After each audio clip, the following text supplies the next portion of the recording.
یہ الہام بیسکلی کیا ہے؟ یعنی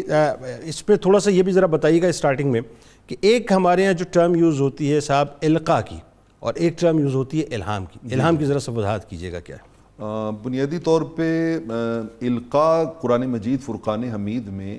یلقی الشیطان، شیطان جو چیز دل میں ڈالتا ہے وسوسہ، اس کو القاء سے تعبیر کیا گیا ہے، اور جو اللہ رب العالمین کی طرف سے یا مالا اعلیٰ کے ملائکہ کی طرف سے انسان کے دل میں جو چیز آتی ہے اس کو الہام سے تعبیر کیا گیا ہے۔ امام غزالی علیہ الرحمہ نے احیاء العلوم میں اس کی بڑی سادہ تعریف کی ہے۔ انہوں نے کہا کہ اگر دل میں آنے والا خیال جو ہے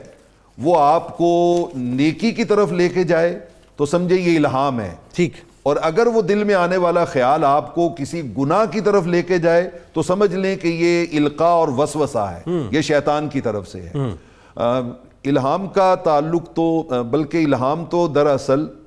وہ جو قرآن مجید فرقان حمید میں آیا کہ جو اللہ کے دوست بن جاتے ہیں، لہم البشریٰ فی الحیات الدنیا وفی الآخرہ، ان کے لیے خوش بشارتیں ہیں، خوشخبریاں ہیں دنیا میں بھی اور آخرت میں بھی۔ تو الہام دراصل بندہ مومن کو ملنے والی وہ بشارت ہے کہ جو دو صورتوں سے اس کو ملتی ہے،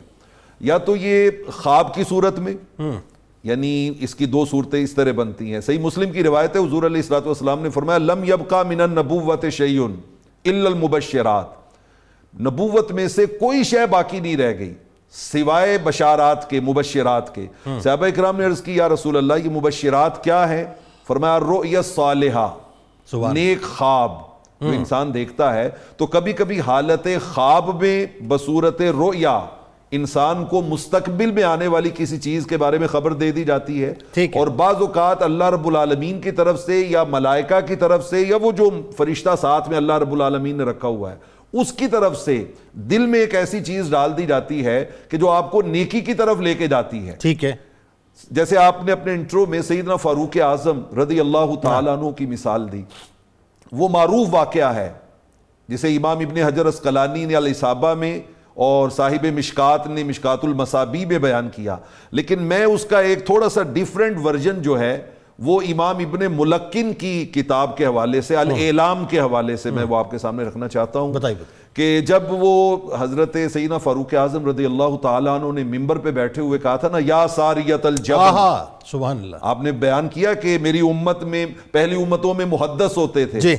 اور آقا علیہ الصلوۃ والسلام نے فرمایا کہ میری امت میں وہ محدث سیدنا فاروق اعظم رضی اللہ تعالیٰ عنہ، اور محدث کا معنی کیا گیا ملہمون، جن کو الہام کیا جاتا ہے۔ تو جب انہوں نے کہا نا یا ساریۃ الجبل، تو سارے جو لسنرز بیٹھے ہوئے تھے انہوں نے ایک دوسرے کی طرف اشارے کیے کہ یہ ساریہ تو گئے ہوئے ہیں ایران میں نہاوند میں جا کے جہاد کے لیے، تو یہ اچانک یہ جملہ دوران خطبہ آپ کی زبان پہ کیوں آیا؟ اب سارے خاموش ہیں، ہیبت فاروقی۔ لیکن جب فارغ ہوئے نا تو سیدنا علی شیر خدا رضی اللہ تعالیٰ عنہ نے سوال کیا،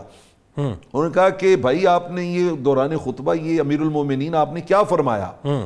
تو اس کے جواب میں سیدنا فاروق اعظم رضی اللہ تعالیٰ عنہ نے کہا، انہوں نے کہا کہ دوران خطبہ مجھے یوں فیل ہوا کہ جیسے وہ ہمارا لشکر جو ہے وہ گزر رہا ہے،